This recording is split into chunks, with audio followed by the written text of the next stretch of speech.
Et salut à tous, aujourd'hui on se retrouve pour la 7e partie de comment créer son bot Discord. Aujourd'hui nous allons voir comment faire la commande d'aide ainsi qu'envoyer un message privé à un utilisateur. Pour commencer, nous allons nous rendre sur notre IDE et créer une nouvelle classe dans le package default. Alors, clic droit, new, class, et on va l'appeler help command. Donc help command. Ensuite, nous allons créer une nouvelle méthode annotée de @command. Alors, @command, CTRL espace, vous sélectionnez commande, vous mettez les parenthèses, vous allez en dessous, private void, help, parenthèse, accolade. Dans commande, nous allons mettre le name, donc name est égal à help. Ensuite, nous allons mettre le type, donc ça sera égal à exécuteur type de user.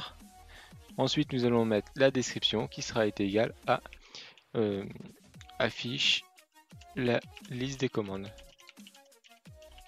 Voilà. Puis dans les paramètres, nous aurons besoin de deux choses. Le user, celui qui a envoyé la commande, donc user, et du message channel, donc message channel, qu'on va appeler channel. CTRL-SHIFT-O bien sûr pour tout réimporter. Pour cette commande, nous aurons besoin de la commande map afin de pouvoir récupérer toutes les commandes enregistrées dans votre programme. Nous allons le stocker dans un field dans Final, donc private final commande map de commande map, point virgule, CTRL-SHIFT-O pour importer.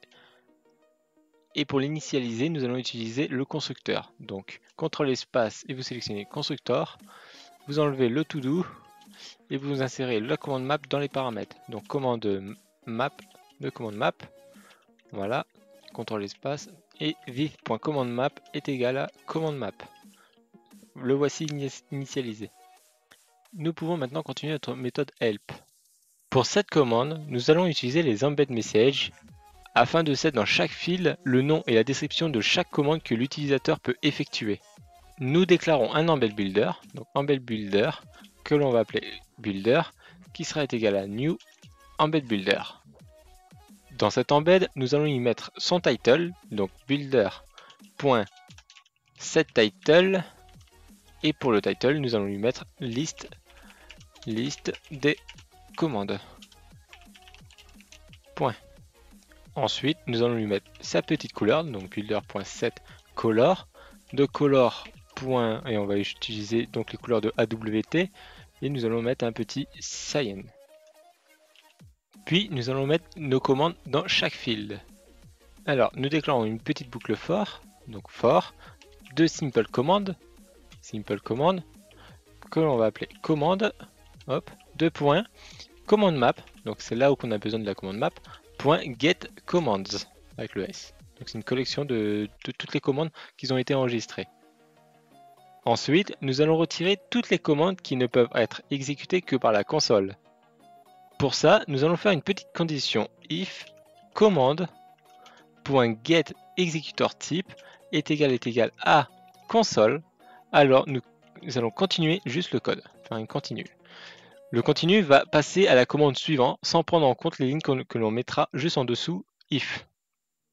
Nous pouvons maintenant set le nom et la description de la commande dans le field. Donc pour ceci, nous allons faire builder.addField, le troisième avec le name, value et inline. Pour le name, nous allons mettre commande.getName. Pour la value, nous allons mettre commande.getDescription. Et pour l'inline, nous allons mettre false. Il faut savoir que pour le field, le inline, c'est tout simplement si vous voulez mettre les fields côte à côte ou l'un par-dessus l'autre. Une fois l'embed fini, nous allons pouvoir l'envoyer en privé à l'utilisateur qui a fait la commande. Avant de pouvoir envoyer un message privé, il va d'abord falloir vérifier si un private channel existe entre le user et le bot. Et si celui-ci n'existe pas, l'ouvrir.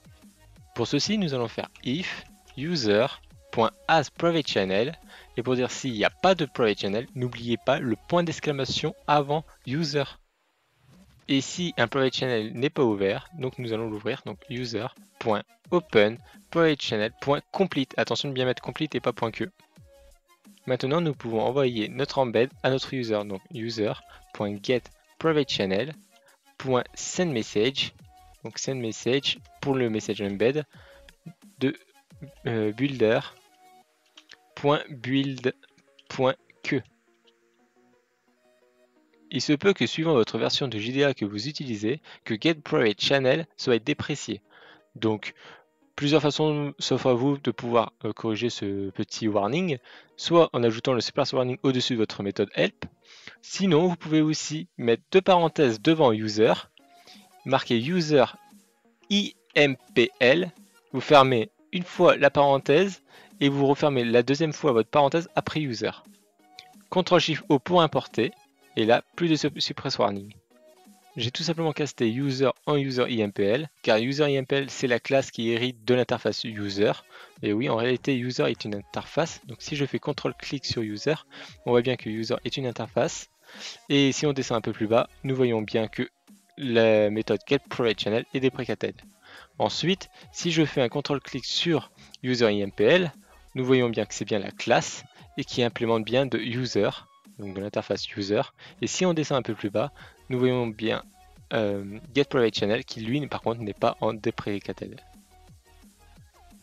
Pour ceux qui se demanderaient comment j'ai décompilé mes classes user et user IMPL avec mon CTRL-clic, c'est tout simplement que j'ai installé un petit plugin dans le marketplace, mais je ne vais pas vous expliquer comment faire dans cette vidéo. Seulement, si ça ne marche pas chez vous, c'est normal. Reprenons notre code. Donc nous venons d'envoyer notre embed à notre user. Maintenant, nous allons envoyer un message dans le channel auquel la commande a été exécutée afin de dire à notre utilisateur d'aller voir ses messages privés. Alors, nous allons réutiliser le channel qui est dans les paramètres. Donc channel, CTRL espace channel.sendMessage, donc le texte. Nous allons mentionner notre utilisateur, donc user.getAsMention plus une petite virgule. Veuillez regarder vos messages privés. Donc messages privés. Voilà, point que, voilà, pour terminer. Voilà, nous venons de terminer notre commande help. Maintenant, il nous faut l'enregistrer dans commande map. Donc vous retournez dans commande map et là où il y a register commande, vous allez mettre après new command default, virgule, new help commande. Help, CTRL espace et vous sélectionnez commande et vous mettez this parce qu'on demande la commande map. Et vu qu'on se trouve dans la commande map, donc this c'est très bien. Seulement vous allez avoir sûrement peut-être une erreur sur register commande car il faut mettre un petit S juste après commande. Voilà, et là plus d'erreur. Vous pouvez redémarrer votre bot, retourner sur Discord et tester votre commande help. Donc pour moi égale help. Vous attendez, voilà. J'ai reçu mon message dans le channel pour me dire qu'il fallait que je regarde mes messages privés. À gauche, j'ai bien reçu un message de MyBot. Et si je clique dessus, je vois bien mon embed message avec la couleur Cyan en title liste des commandes et chaque commande dans chaque field. Donc pour name, le nom de la commande et en value, la description de la commande. Chaque field sont bien l'un par-dessus l'autre ou l'un au-dessous de l'autre et pas l'un à côté de l'autre, comme on l'avait mis pour le inline. Si vous voulez que game soit à côté de help, il faudrait que vous mettiez votre inline en true. Et ensuite, pour info, pareil, vous le mettez en dessous avec false, tout simplement. Je vais mettre fin à cette 7e partie. Du coup, vous savez maintenant comment faire pour envoyer un message privé à un utilisateur. La prochaine fois, on verra pour les bots musicaux, c'est promis, vu que vous me le demandez beaucoup. J'ai reçu vraiment pas mal de messages pour ça, donc ne vous inquiétez pas, ça va être fait. Sur ce, n'hésitez pas à vous abonner et je vous dis à la prochaine. Bye tout le monde.